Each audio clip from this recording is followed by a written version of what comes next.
राधे राधे, जय जय श्री राधे। बोलो वृंदावन धाम की जय, यमुना महारानी की जय। आप सभी के हृदय में विराजमान मेरे प्यारे प्रभु को प्रणाम। भक्त भक्ति भगवंत गुरु चतुर नाम वपु एक, तीन के पद वंदन करूं नाशत विघ्न अनेक। सब कुछ दीना आपने भेंट करूं क्या नाथ, नमस्कार की भेंट लो जोड़ूं दोनों हाथ। किशोरी राधे किशोरी राधे, किशोरी राधे, किशोरी राधे, मेरो प्यारो नंदे लाल। किशोरी राधे, मेरो प्यारो नंद लाल। किशोरी राधे।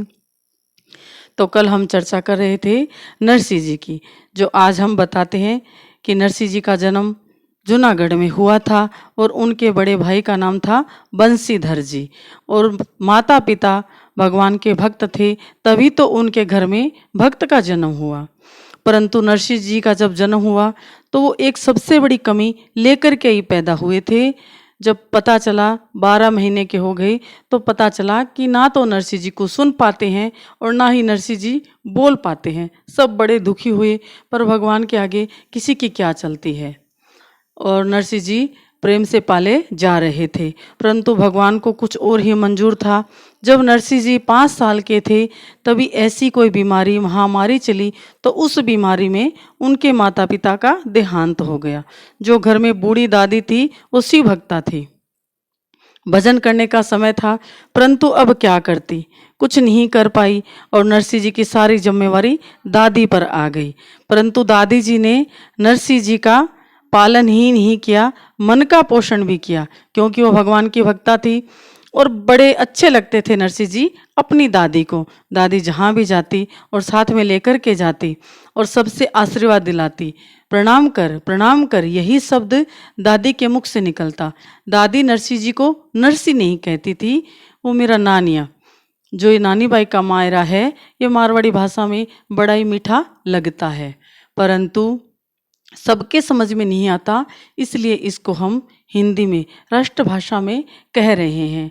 तो जो दादी थी, बूढ़ी थी, वो तो नरसिंह जी को नानिया कहती, तो कहती अरे मारे नानी ने कोई आशीर्वाद दे दो तो मारो नानियो बोलन लाग जा, अरे मारे नानी ने कोई आशीर्वाद दे दो तो मारो नानियों को सुनन लाग जा।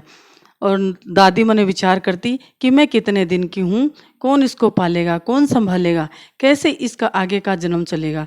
दादी इसी सोच में रहती थी। घर में कोई कमी नहीं थी, भरा पूरा घर था, धन धान्य से परिपूर्ण था, और उनके जो बड़ा पोता था बंसीधर, समय पर ही उनकी नौकरी, सरकारी नौकरी लग गई थी। अब कोई कमी नहीं थी, तो दादी ने मन में विचार किया कि क्यों न मैं बंसीधर का विवाह कर लूं, तो घर में बहू आ जाएगी और मेरा काम भी बट जाएगा, और मेरा बुढ़ापा कितने दिन का है, पता नहीं समय कितना है कि नहीं है, तो वो नरसी से प्रेम करेगी, नरसी को संभालेगी, घर को संभालेगी, और मैं बैठ के भजन करूँगी।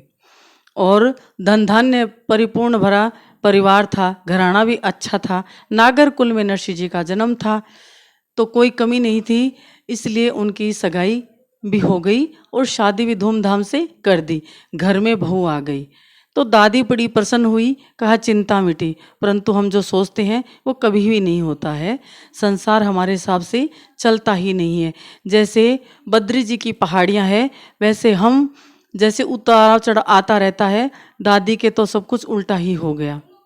जो बहू आई थी वो इतनी क्रोधी थी कि बिना मतलब ही क्रोध करती रहती थी, झगड़ा करने का अवसर ढूंढती।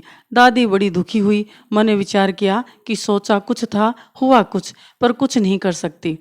और वो बेचारी सीधी सादी बुढ़िया थी, वो मन में विचार करती कि मैं क्यों तो घर में रहूं और क्यों कलह हो।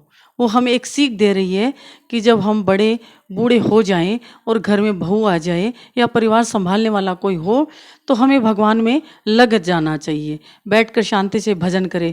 पर व्यवस्था ना हो तो घर से दूर निकल जाओ, कहीं मंदिर में बैठ करके और कहीं पीपल पे बैठ करके भजन कर लो, सत्संग में मन को लगाओ।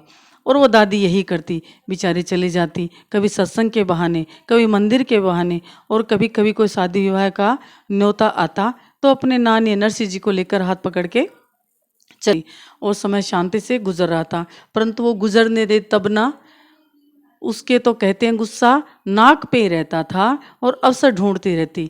नरसिंह जी पे तो इतना वो द्वेष रखती, नहीं क्या नरसिंह जी ने उनका कुछ खाया या कुछ बिगाड़ दिया, परंतु सीधे साधे भोले भाले छोटे से मासूम से नरसिंह जी उसका कुछ भी बिगाड़ नहीं करते थे, बल्कि मदद करना चाहते थे। परंतु भौजाई तो नरसिंह जी को एक आंख भी पसंद नहीं करती।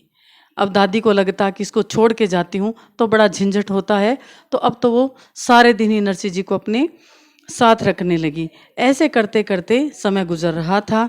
नरसिंह जी भी अब थोड़े बड़े होने लगे। अब दादी को बड़ी चिंता हुई, क्योंकि पहले तो चिंता थी कि बेटे बहू चले गई हैं, नरसिंह जी के माता पिता चले गए हैं और भौजाई आ जाएगी तो मेरी चिंता कम हो जाएगी। परंतु अब तो उस बूढ़ी आंखों का एक ही सपना रह गया कि अब मेरे नरसिंह का क्या होगा, अब मेरे नरसिंह की देखभाल कौन करेगा, क्योंकि जो सारी आस बहू से बांधी थी वो सारी आस टूट गई थी कि अब तो कोई संभालने वाला नहीं है, कल को मेरे कुछ हो गया तो इस नरसिंह का क्या होगा। यही सोच करके वो भगवान से प्रार्थना करती रहती थी और आशीर्वाद दिलाती रहती थी। अब ऐसे करते समय निकला और शिवरात्रि का पर्व आया।